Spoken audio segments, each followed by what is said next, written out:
Hello मेरे दोस्तों, स्वागत है आप सभी का आपके अपने YouTube channel research study material पर। दोस्तों हम लोग देख रहे हैं सेमेस्टर 4 आपका सोशोलॉजी मेजर 6 का एक बहुत ही इंपॉर्टेंट क्वेश्चन जो है काम्टे द्वारा प्रतिपादित प्रत्यक्षवाद की आलोचनात्मक विवेचना करें। ठीक है, क्वेश्चन क्या है आपका? तो काम्टे द्वारा प्रतिपादित प्रत्यक्षवाद की आलोचनात्मक विवेचना करना है।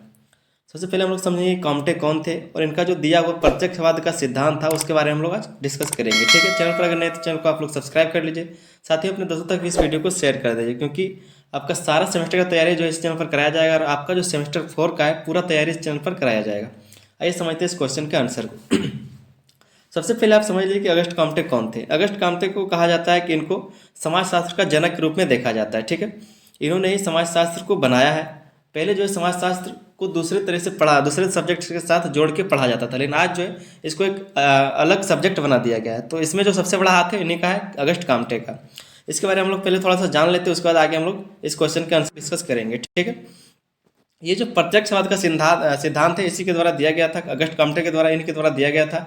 और ये जो है इसको एक अलग सब्जेक्ट बनाने में बहुत बड़ा योगदान देता है। ठीक है, हम लोग यहाँ पर समझेंगे कि प्रतिपादित का मतलब क्या होता है, प्रत्यक्षवाद का जो सिद्धांत है वो क्या होता है। प्रतिपादित का आप समझ सकते हैं कि किसी भी चीज़ को निर्धारित कर देना। ठीक है, कि ये ऐसा रहेगा, इसको बोलते हैं प्रतिपादित करना, प्रतिपादन करना। ठीक है, फिर हम लोग समझेंगे प्रत्यक्षवाद क्या होता है। तो प्रत्यक्षवाद मान के चलिए कि किसी भी कोई भी ज्ञान है, कोई भी नॉलेज है, या तो वो सत्य होता है या फिर वो सकारात्मक होता है, उसी को हम लोग कहते हैं प्रत्यक्षवाद। तो वो कैसे काम करता है इस सिद्धांत में, उसको हम लोग यहाँ पर देखेंगे। ठीक है, सबसे पहले हम लोग इस परिचय को समझेंगे। इसके आंसर में जो प्रत्यक्षवाद का परिचय है या फिर जो आपका अगस्ट काम्टे का जो परिचय, उसके रूप में हम इसको देखेंगे। ठीक है, तो क्या लिखा है कि प्रत्यक्षवाद एक समाजशास्त्रीय सिद्धांत है जिसे अगस्ट काम्टे ने प्रतिपादित किया।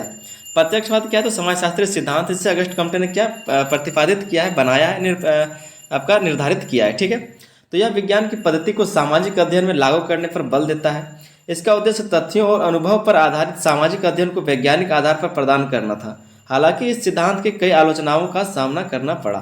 क्या है कि हालांकि इस सिद्धांत को कई आलोचनाओं का सामना करना पड़ा, क्या मेन मुद्दा क्या है, बात करने का क्या कहना क्या चाहता है? तो इसका जो उद्देश्य है तथ्यों और अनुभव पर आधारित सामाजिक अध्ययन को वैज्ञानिक आधार प्रदान करना था। यहाँ पर जो भी इसका जो ये जो आपका प्रत्यक्षवाद का सिद्धांत है, इसका जो उद्देश्य है वो क्या है? फैक्ट को और जो आपका अनुभव है, जो आपका एक्सपीरियंस है, उसको क्या है तो आधारित, उस चीज से आधारित सामाजिक अध्ययन को वैज्ञानिक आधार प्रदान करना। ठीक है, मतलब वैज्ञानिक दृष्टिकोण से उसको देखना, तर्क के हिसाब से उसको देखना। ऐसा नहीं है कि बस मान लिए तो ऐसा नहीं चलेगा, तो इसको वैज्ञानिक रूप से देखना। इसी को इस तरह से बनाया जाने के लिए ये जो है आपका प्रत्यक्षवाद सिद्धांत काम करता है। क्या लिखा है कि हालांकि इस सिद्धांत को कई आलोचनाओं का सामना करना पड़ता है, उसी को हम लोग आगे समझेंगे। ठीक है, सबसे पहले आप समझिए कि प्रत्यक्षवाद का आधारभूत दृष्टिकोण। दृष्टिकोण का मतलब कहते हैं नजरिया। ठीक है, कैसे देखा गया, क्या है वो प्रत्यक्षवाद का आधारभूत दृष्टिकोण। तो अगस्ट काम्टे ने यह बताया कि मानव समाज के विकास में 3 अवस्थाएं रही है: धार्मिक अवस्था, दार्शनिक अवस्था और वैज्ञानिक अवस्था। इन तीनों अवस्थाओं ने समाज और मानव चिंतन को विकसित करने में महत्वपूर्ण भूमिका निभाई। ठीक है, ये जो आप तीनों देख रहे हैं, धार्मिक अवस्था, दार्शनिक अवस्था और वैज्ञानिक अवस्था, ये तीनों को आगे हम लोग समझेंगे।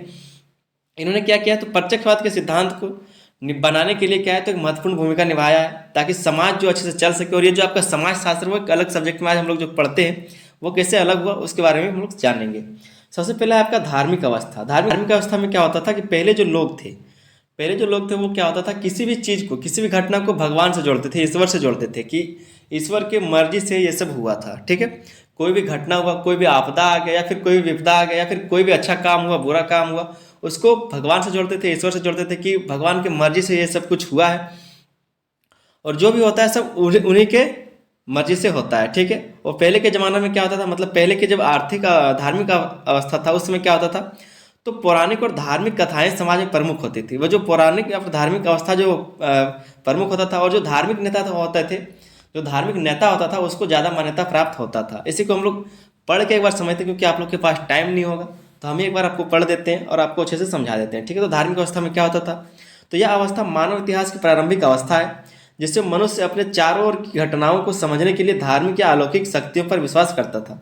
क्या बताया जा रहा है कि ये जो है इतिहास की प्रारंभिक अवस्था है। इतिहास का जो सबसे पहले जो प्रारंभिक अवस्था है वो धार्मिक अवस्था है, जिसमें मनुष्य जो है अपने चारों ओर की घटनाओं को समझने के लिए धार्मिक या अलौकिक शक्तियों पर विश्वास करता था। अलौकिक शक्तियों के ऊपर या फिर जो धर्म है उसके ऊपर विश्वास करता था। ठीक है, इस समय समाज के हर पहलू को ईश्वर, आत्मा या देवीय शक्तियों से जोड़ा जाता था। प्राकृतिक आपदाओं, जन्म और मृत्यु जैसी घटनाओं को भगवान की इच्छा या देवीय हस्तक्षेप के रूप में देखा जाता था। इस अवस्था में पौराणिक और धार्मिक कथाएं समाज में प्रमुख होती थी और धार्मिक नेताओं को सबसे अधिक सम्मान दिया जाता था। जो धार्मिक नेता होते थे उसको ज़्यादा सम्मान दिया जाता था। और इस समय क्या था, इस अवस्था में पौराणिक और धार्मिक कथाएं जो समाज में प्रमुख होती थी, ठीक है। और कोई भी तरह का बात होता था, किसी भी तरह का आपदा आता था या फिर जन्म या फिर मृत्यु से रिलेटेड कोई भी घटना होता था तो उसको किससे जोड़ा जाता था, तो देवीय हस्तक्षेप या फिर भगवान की इच्छा के हिसाब से उसको जोड़ा जाता था। ये कब का बात हो रहा है, तो धार्मिक अवस्था के बारे में, जब धार्मिक अवस्था था समाज में, ठीक है, उसके बारे में हम लोग बात करें। फिर आता है आपका दार्शनिक अवस्था, जहाँ पर तर्क काम करेगा, तर्क और धर्म काम करेगा, ठीक है। कैसे, तो इस अवस्था में मनुष्य ने धर्म और अलौकिक व्याख्याओं को छोड़कर तर्क और दर्शन का सहारा लेना शुरू किया। यहाँ पर जो है आपने धर्म, भगवान के बारे में सोचना छोड़ करके कि भगवान की मर्जी से सब कुछ होता है, यहाँ पर तर्क पर बातें निर्भर होने लगी कि तर्क जो होता है या फिर जो दर्शन होता है उसका सहारा लेने लगा कि जो देखा जा रहा है या फिर जिस पर हम लोग तर्क लगा सकते हैं कि इस कारण से ये हुआ था, उसके बारे में हम लोग सोच के इसको कहा जाता है दार्शनिक अवस्था। इसके बारे में हम लोग थोड़ा सा आगे और जानते हैं। तो इस समय समाज में घटनाओं और परिस्थितियों को अमूर्त सिद्धांतों और विचारों के माध्यम से समझने का प्रयास किया गया। अमूर्त का मतलब क्या है, जिसको हम लोग देख मतलब कि छू के नहीं देख सकते, ठीक है, मतलब उसको छू नहीं सकते, उसको बोलते हैं हम लोग अमूर्त। जैसे आपका ईश्वर हो गया या फिर भावना हो गया या फिर जानकारी हो गया, इसको हम लोग छू नहीं सकते, ठीक है। कोई भी तरह की चीज़ इसको हम लोग छू नहीं सकते। वही लिखा है कि इस समय समाज में घटनाओं और परिस्थितियों को अमूर्त सिद्धांतों और विचारों के माध्यम से समझने का प्रयास किया गया। उदाहरण के लिए प्राकृतिक घटनाओं को ब्रह्मांडीय सिद्धांतों से जोड़ा गया। जो प्राकृतिक घटना है उसको ब्रह्मांडीय सिद्धांत के अनुसार से उसको हिसाब से जोड़ा गया, उसे रिलेट किया गया। जैसे कि प्राकृतिक नियम, प्रकृति का जो नियम है वो किस तरह से होता है, उसको ब्रह्मांड से जो है रिलेट किया गया था। हालांकि यह अवस्था धार्मिक अवस्था से अधिक उन्नत थी, लेकिन यह पूरी तरह से वैज्ञानिक नहीं थी। इस अवस्था में तर्क और विचार मुख्य भूमिका निभाते थे, लेकिन ये अक्सर अनुभवजन्य साक्ष्यों पर आधारित नहीं होता था। अनुभव मतलब क्या होता है, तो अनुभविक, ठीक है। अनुभवजन्य का मतलब होता है अनुभविक, मतलब ये जो कहने का मतलब है कि जो आपका दार्शनिक अवस्था है वो धार्मिक अवस्था से बेहतर था, लेकिन ये पूरी तरह से वैज्ञानिक आधारित नहीं था। इसके लिए क्या है, तो ये थोड़ा सा मार करता है यहाँ पर, इसका जो है पूरी तरह से वैज्ञानिक नहीं था। इस अवस्था में तर्क और विचार मुख्य भूमिका निभाता था, ठीक है। तीसरा जो है आपका वैज्ञानिक अवस्था, ये सबसे मेन पॉइंट है जो आज हम लोग जी रहे हैं। इसमें लिखा है कि यह अवस्था समाज और चिंतन की सबसे उन्नत अवस्था है, जिसमें मनुष्य ने अनुभव और तर्क पर आधारित विज्ञान को अपनाया है। ये जो है सबसे उन्नत अवस्था है जिसमें मनुष्य ने अनुभव और तर्क का आधारित विज्ञान को अपना लिया है, ठीक है। इस अवस्था में समाज की घटनाओं को प्राकृतिक और वैज्ञानिक नियमों के आधार पर समझने का प्रयास किया गया। उदाहरण के लिए भौतिकी, रसायन विज्ञान और जीव विज्ञान जैसे विद्याओं ने प्राकृतिक घटनाओं के लिए वैज्ञानिक आधार प्रदान किया। इस अवस्था में अनुभवजन्य प्रमाण, अवलोकन और प्रयोग महत्वपूर्ण हो गए। सामाजिक घटनाओं का विश्लेषण अब तथ्यात्मक और निष्पक्ष तरीकों से किया जाता है, जिससे मानव समाज को बेहतर समझने का मार्ग प्रशस्त हुआ। पहले क्या हुआ, तो धर्म से रिलेटेड सब कुछ धर्म से जोड़ा जाता था, भगवान से जोड़ा जाता था। फिर क्या हुआ, तो तर्क के हिसाब से या फिर तर्क लगा करके या फिर जो लोग देख रहे थे, ठीक है, उसके बारे में लोगों ने उस चीज़ों को जोड़ा। कोई भी घटना होता तो उसको तर्क के हिसाब से जोड़ करके देखा, जिसको हम लोग दार्शनिक अवस्था कहते हैं। फिर आपका तीसरा जो आया वैज्ञानिक अवस्था, इसमें क्या हो, तो पूरी तरह से वैज्ञानिक पर आधार हो गया, ठीक है, आधारित हो गया। यहाँ पर कोई भी घटना होता है उसका विश्लेषण तथ्य पर या फिर निष्पक्ष तरीकों से किया जाता है, या फिर उसको प्रैक्टिकल करके देखा जाता है, उसको देखा जाता है कि क्यों हुआ, कैसे हुआ था, तब जाके इसको एक वैज्ञानिक अवस्था माना गया। फिर आगे लिखा है काम्टे का मानना था कि समाज का विकास इन तीन अवस्थाओं से गुजरता है और वैज्ञानिक अवस्था ही सत्य ज्ञान का आधार है, ठीक है। क्या कहा गया, तो काम्टे का मानना था कि समाज का विकास इन तीन अवस्थाओं से गुजरता है और वैज्ञानिक अवस्था ही सत्य ज्ञान का आधार है। फिर आगे हम लोग समझेंगे प्रत्यक्षवाद की मुख्य आलोचनाएं, ठीक है, प्रत्यक्षवाद की मुख्य आलोचनाएं। सबसे पहले जो आलोचना है इसका वो सामाजिक जटिलता की अनदेखी। समाज में जो जटिलता है उसकी अनदेखी किया गया। किस तरह से, तो प्रत्यक्षवाद केवल बाहरी तथ्यों और अनुभव पर ध्यान केंद्रित करता है। यह समाज के अंदरूनी और अमूर्त पहलुओं जैसी भावनाएं, मूल्य और संस्कृति को नजरअंदाज करता है। तो एक आलोचना था, ठीक है। दूसरा पॉइंट हम लोग देख लेते हैं। दूसरा आलोचना है उसका मूल्य निरपेक्षता का भ्रम। मूल्य निरपेक्षता का भ्रम, निरपेक्षता का मतलब क्या होता है, तो न्यूट्रलिटी, ठीक है, मतलब निरपेक्ष, किसी तरह से झुका हुआ नहीं, किसी पर निर्भर नहीं, ठीक है, उसी को बोलते हैं निरपेक्षता। तो प्रत्यक्षवाद यह मानता है कि वैज्ञानिक अध्ययन पूरी तरह से निष्पक्ष हो सकता है, लेकिन समाज का अध्ययन करते समय मूल्यों और मान्यताओं को अनदेखा करना कठिन है। समाज का जब अध्ययन किया जाएगा, समाज का जब अध्ययन करते हैं उस समय मूल्यों और मान्यताओं को अनदेखा करना कठिन है, ठीक है। तीसरा पॉइंट है मानवता का यांत्रिक दृष्टिकोण। तो प्रत्यक्षवाद मनुष्य और समाज को एक यांत्रिक इकाई के रूप में देखता है। यह मानव स्वतंत्रता, इच्छाओं और सामाजिक संबंधों की जटिलता को समझने में विफल रहता है। मानवता का यांत्रिक दृष्टिकोण। फिर आपका चौथा पॉइंट है गुणात्मक पहलुओं की उपेक्षा। तो प्रत्यक्षवाद मात्रात्मक तरीकों पर जोर देता है और गुणात्मक पहलुओं की अनदेखी करता है। समाजशास्त्रीय अध्ययन में केवल आंकड़ों से समाज की पूरी तस्वीर नहीं मिल सकती। बोला जा रहा है कि सिर्फ आंकड़ों के हिसाब से आप इसको अंदाजा नहीं लगा सकते, क्योंकि समाजशास्त्र जो एक अलग विज्ञान है।